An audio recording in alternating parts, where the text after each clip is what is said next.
தாத்தா, நீங்கள் வணக்கம் செய்யாதீங்க, நாங்கள் பண்ணுறோம். Okay, welcome. அன்புள்ள தாத்தா வணக்கம்.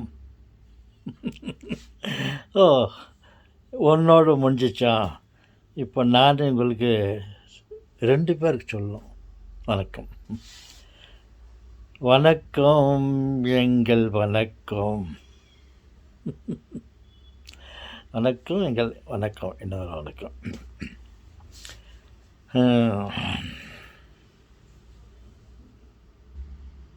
தாத்தா, நீங்கள் ஏதாவது ஒரு செய்தி சொல்லுங்க. என்ன செய்தி? கற்பனையா, கதையா, இல்லை ஏதாவது ஒரு நடந்த சம்பவமா? நீங்கள் நேயர் விருப்பம், நீங்கள் எதை கேட்கின்றீர்கள்? தாத்தா, கற்பனை வேண்டாம், கதையும் வேண்டாம், ஏதாவது ஒரு நிகழ்ச்சி நடந்ததை சொல்லுங்கள் தாத்தா. நடந்து கொண்டே சொல்லட்டுமா, இல்லை அமர்ந்து கொண்டே சொல்லட்டுமா? தாத்தா, நீங்கள் அமர்ந்து கொண்டே சொல்லுங்கள் தாத்தா. யாரைத்தான் நம்புவதோ பேதை நெஞ்சும், அம்மம்மா பூமியிலே யாவும் வஞ்சம். அப்படி என்று பாட்டுத்தான் இருக்குதே தவிர எல்லாமே வஞ்சம், யாரைத்தான் நம்புவதோ என்று சொல்வதற்கு இல்லை. நாம் விழிப்புடன் இருந்தால் நம்மை யாருமே நம்மை ஏமாற்ற முடியாது. சொல்லுறதா எங்கே ஏமாந்து போயிட்டு அதை சொல்ல நினைக்கிறீங்களோ? ஆம், சொல்லுங்களே. Once upon a time, once upon a time, நீண்ட நாட்களுக்கு முன் நான் மைக்கோவில் வேலை செய்கிறக்கும் போது ஒரு நாள் என்னுடைய பெற்றோரை, தங்க வயலிலே இருக்கும் எங்கள் பெற்றோர்களையும் என் உடன்பிறப்புகளையும் பார்க்க வேண்டும் என்ற ஒரு ஆர்வம். அப்பொழுது மாலை நேரம் எனக்கு அந்த டைமில் ட்ரெயின் எல்லாம் இல்லை, எனக்கு கிடைச்சது பஸ்ஸு தான். அந்த பஸ்ஸில் போகலாம் சொல்லிவிட்டு நான் மெஜஸ்டிக் போனேன். மெஜஸ்டிக்கில் போயிட்டு சரி பஸ்ஸில் ஏறிட்டு அங்கே போயிட்டு இருட்டிக்கும், அங்கே இருட்டில் குழந்தைங்களுக்கு உடன்பிறப்புகளுக்கு ஒன்றும் வாங்கிறதுக்கு வாய்ப்பு இருக்காது, அதனால் இங்கேயே ஏதாவது வாங்கிட்டு போயிடலாம் சொல்லிவிட்டு நான் பஸ்ஸு நிலையத்துக்கு நான் அங்கே ஒரு இடத்துல பஸ்ஸில் இறங்கிட்டு பஸ் ஸ்டாண்ட், வெளியூர்களுக்கு போகும் பஸ்ஸு இருக்குது, அங்கே போயிட்டு பஸ் பிடிக்கலாம் சொல்லிட்டு பார்க்கும்போது இங்கே பல விதமான பழக்கடைகள் இருந்தது. அந்த வண்டியில், தள்ளு வண்டியில் ஆரஞ்சு, திராட்சை, பனானா, ஆப்பிள் இவைகளெல்லாம் இருந்தது. சரி, நான் போகும்போது ஒரு உயர்ந்த ரக பழம் என்ன இருக்குது வாங்கிட்டு போகலாம் என்று பார்த்தேன். அங்கே ஆப்பிள் கடை இருந்தது. ஆப்பிள் ஒரு தள்ளுவண்டியில் நமது சகோதரர்கள் யார் என்று நான் குறிப்பாக சொல்ல விரும்பவில்லை. ஓகே, அங்கே அந்த வண்டியில் ஆப்பிள் விற்று கொண்டு இருந்தார். நான் சரி, இதுதான் சிறந்த பழம், இதை வாங்கிட்டு போயிடலாம், அங்கே போய்ட்டு வேறு ஏதோ வாங்குறதுக்கு வாய்ப்பு கிடைக்காது சொல்லிட்டு அங்கே போய்ட்டு எவ்வளோப்பா கேஜி பழம் வேணும்? வாங்க சார், என்ன சார் நீங்கள் எல்லாம் கம்மி விலை தான், எவ்வளோ சார் வேணும்? அவன் எனக்கு விலையே சொல்ல. சரி, அவ்வளோ அன்பாக பேசுகிறானேன்னு சொல்லிவிட்டு 1 கிலோ ஆப்பிள் கொடுப்பா அப்படின்னு சொன்னேன். அப்புறம் 1 கிலோ ஆப்பிள் எடுத்து ஒரு பேப்பரில் போட்டான். அப்புறம் பக்கத்தில் இருந்து டேய் ஏய் அப்படி இப்படின்ட்டு ஏதோ சத்தம் போட்டான். அப்புறம் இவன் வந்து அவனை பார்த்து ஏய் இவன் என்னென்ன வார்த்தைகளெல்லாம் சொல்லின்னு அவங்கள்ட்ட சண்டை போடுறான். அப்புறம் பக்கத்தில் இருக்கிற வண்டிக்காரனுங்கள்லாம் எல்லாம் சேர்ந்து சண்டை போடுறானுங்க. நாங்கள் பார்த்துனே இருந்தேன் நான், என்ன சண்டை திடீர்ன்ட்டுன்னு. அதுக்குள்ளேயே இவர் பழத்தெல்லாம் ரெடி பண்ணிட்டாரு. அப்புறம் சரின்னு சொல்லிட்டு வாங்க சார், எடுத்துன்னு போங்க சார், எவ்வளோ நகை எவ்வளோனா கொடுங்க சார். இப்போ என்ன சார் எல்லாம் இரநூறுபா, உங்களுக்கு 150 ரூபாய்க்கு தரேன் எடுத்துக்க சார்னா. சரின்னு சொல்லிட்டு 150 ரூபா நான் கொடுத்தேன். கொடுத்துட்டு அவன் ஒரு கவர் எடுத்து கொடுத்தான். அந்த கவர் எடுத்துன்னு நான் ஒரு பேக்கில் போட்டு மடமடன்னு ஒரே ஓட்டம் மடமடன்னு, ஏன்னா பஸ் போச்சேன்னா அதனால் எனக்கு பஸ் கிடைக்காது. வாங்கிட்டு போய் பஸ்ஸில் ஏறிட்டேன். ஏறிட்டு அங்கே போய் கேஜிஎஃப்பில் போய்ட்டு சேர்ந்துட்டேன். சேர்ந்துட்டோன்னே அந்த கவரு பேக்கெல்லாம் எடுத்துன்னு மறுபடியும் வீட்டுக்கு போனேன். வீட்டில் எல்லோரும் நான் வரேன்னு தெரியும், அதனால் எல்லாம் காத்துன்னு இருந்தாங்க. அப்போ என்னுடைய அம்மா வந்து ராஜா எப்படி வந்த ராஜான்ட்டு என் மேலே பாசமாக கேட்டாங்க. ஏன்னா எப்படி வந்த பஸ்ஸில் வந்தோம்மா அப்படின்ட்டு கொஞ்சம் கோவமாக அந்த செல்லமாக அவங்க எப்படி வந்தேன்னா நான் எப்படியோ வந்தேன் இல்லையா, எப்படி வந்த ராஜான்ட்டு ரொம்ப தாகமாக கேட்டாங்க. வந்தேம்மா பஸ்ஸில் வந்தேன் நினச்சேன், ட்ரெயினில் வந்தேன்னா பஸ்ஸில் வந்தேன் நான் தெரிஞ்சதுக்கு கேட்டாங்களே எனக்கு தெரில.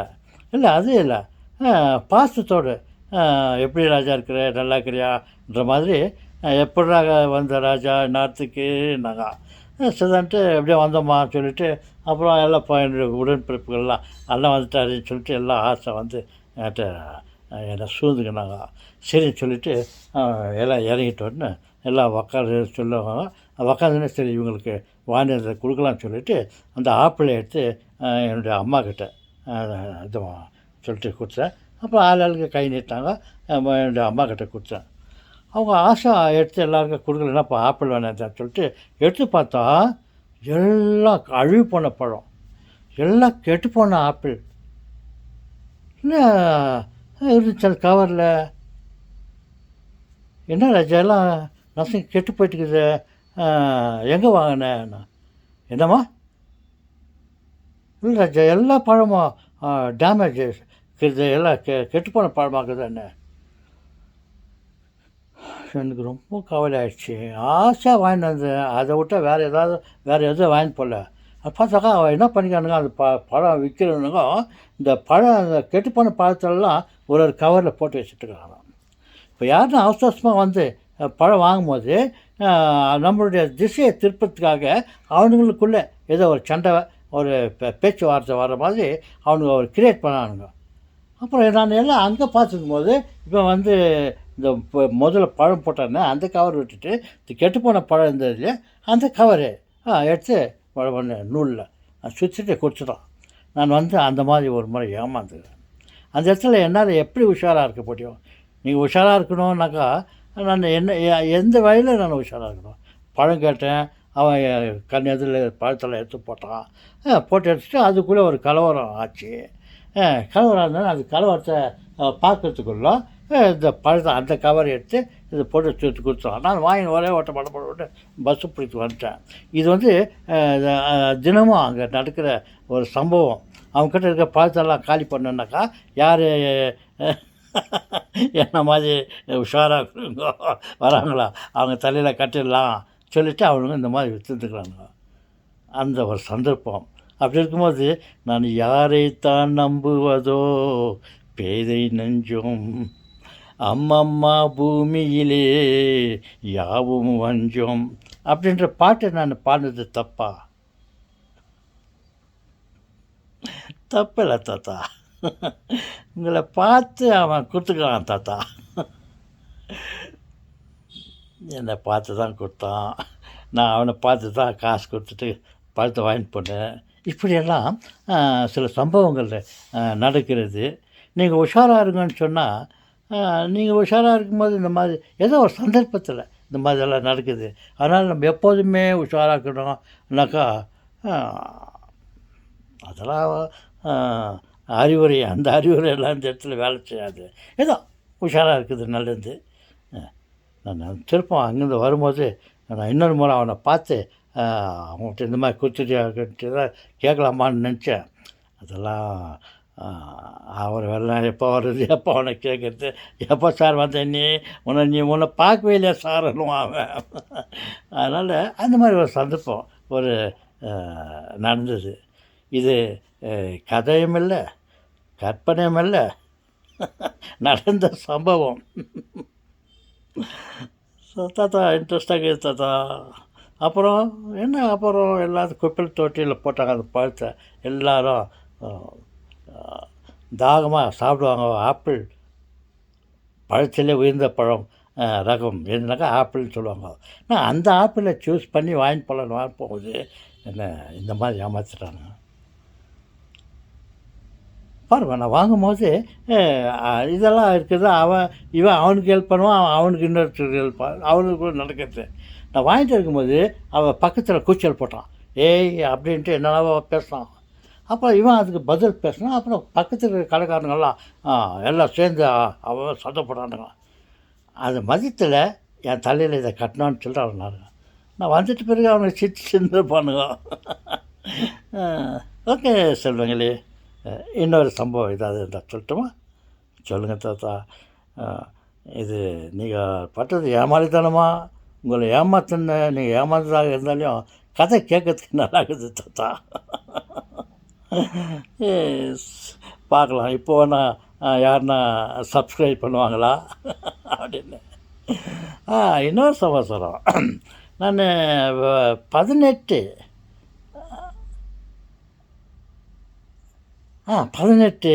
இருந்துச்சு என்னுடைய சப்ஸ்கிரிப்ஷன். அந்த 18ல் நான் அதையே பார்த்துன்னு இருந்தேன். சரி நெக்ஸ்ட்டு 19 வரும் எதிர்பார்த்து அந்த நம்பரை பார்த்தாக்கா 18லேருந்து 19 வரன்னு பார்த்தா 17. ஒன்று அதில் கோட்டை பிச்சை போட்டவன் எடுத்துருப்போம். ஓகே, நான் 18 19 வரன்னு பார்த்தாக்கா 17 ஆயிடுச்சு. அங்கே ஏமாறுறது எனக்கு என்ன இருக்குது அந்த மாதிரி இது. அப்புறம் பார்த்தாக்கா இன்றைக்கி பார்த்தாக்கா இது ஒரு வாரமாக ஏறக்குறைய ஒரு 4-5 நாளாக அந்த